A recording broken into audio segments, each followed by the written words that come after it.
Hello সবাইকে, আজকে আরেকটা খাওয়া দাওয়ার ব্লগ শেয়ার করব।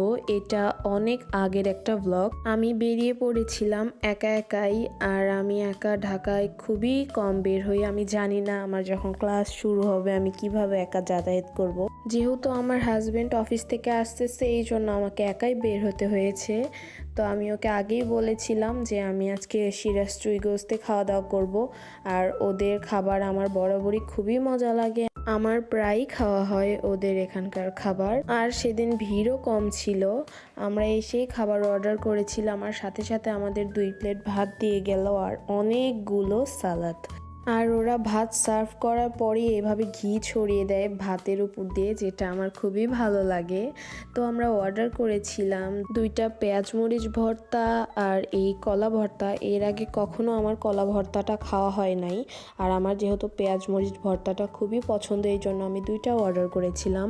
আমার হাজব্যান্ড আমাকে একটুখানি কলা ভর্তা দিয়েছিল টেস্ট করার জন্য, বাট আমি করিনি। আমি শুধু পেঁয়াজ মরিচ ভর্তা দিয়েই একদম 1 প্লেট ভাত সাবার করে ফেলেছি। এরপরে আসলো ছক্কা ডাল না ছাক্কা ডাল, আই ডোন্ট নো, কিন্তু এটা খুবই মজা। বাট আমি এর আগের বার পার্সেল নিয়েছিলাম, সেখানে হাড্ডি ছিল। আমি প্রেফার করব ওদের লোকেশনে বসে খাওয়ার জন্য, তখন অনেক সুন্দর সুন্দর পিস দেয়, কলিজা দেয়। বাট যখন বাসায় নিয়ে যাওয়া হবে বা পার্সেল নেওয়া হবে, শুধু হাড্ডি। তো আমি একটুখানি ছাক্কা ডাল নিয়ে নিলাম, নিয়ে অনেক মজা করে খাচ্ছিলাম। সেদিন আর চুই গোস্ত নেওয়া হয়ে ওঠেনি।